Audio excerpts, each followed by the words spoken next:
The Mazza Museum is a stunning collection of original artwork that appears in children's novels known by people of all ages. It is located at the University of Findlay in Northwest Ohio and has been collecting and displaying artwork for 30 years. The collection has over 8,000 illustrations and has 5 teaching galleries that change annually. This is a place like no other that was formed because of one man's dream, Dr. August C. Mazza. People from around the world come to visit this gallery because it is the only one of its kind. We decided to choose an illustration that jumped off the wall.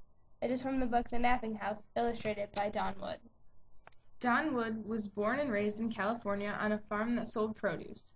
Don, at the age of 12, had to take care of 40 acres of potatoes by himself. As a child, he loved to draw and was fascinated with narrative art which tells a story. Upon reaching 16, he had decided that he wanted to become an artist. However, his father strongly pushed him to pursue other areas of study, such as architecture. Despite his father's wishes, Don attended the University of California, where he met his wife Audrey and married.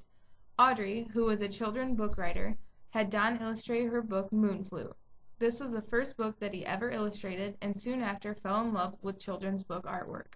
He exclusively illustrates for Audrey's books to work with her as a team. This piece of artwork from the Napping House has the same style as his other works.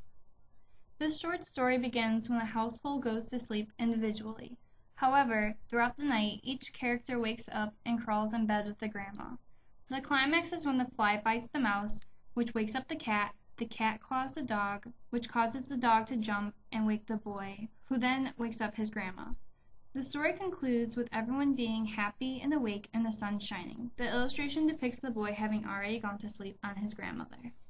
Don Wood uses his artistic skills to influence your mood and emotion by creating sleepy and lifeless scenes, which contrast the lively and energetic scenes illustrated later in the book.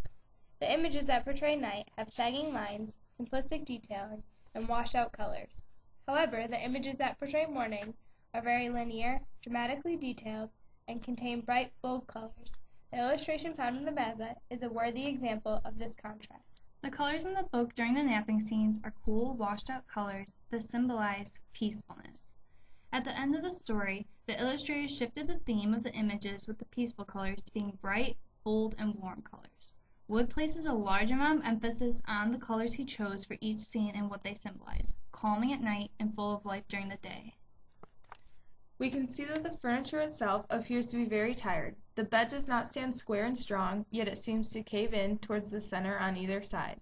The chair seems to slouch down, and the table legs bow as if they are too tired to stand on their own. Looking at this picture nearly drains the energy out of us because of the personification that the illustrator incorporated within the image. The chair, table, and bed seem to have the human characteristics of being tired. It can be seen that there is no reflection in the mirror, as if no other wall is across from the room. We believe that Wood chose to not place a reflection in the mirror for the same reason that he made everything else in the image simplistic. He wanted the focus to be on the characters and not on the rest of the objects that make up the room. It is almost as if he was as sleepy as this image and didn't have the energy to make anything overly detailed. However, by the end of the story, the last image is a very detailed scene of the outside of the house in which everyone was napping in. It's as if he too now is wide awake and filled with energy. Another aspect that may be viewed as contrasting is the relationship among the characters. Normally, children perceive animals such as cats and dogs as rivals. The animals appear as if they are friends and enjoy being together in this novel. This tension may pose questions or confusions in children's minds, but would be a great teaching tool. Several questions that a teacher or parent could ask a child while reading this book are: how do you feel when you... We personally invite you to come see Don Wood's illustration and all the other great pieces of work at the Mazza Museum in Findlay, Ohio. It is a fabulous gallery for people of all ages. We hope to see you soon.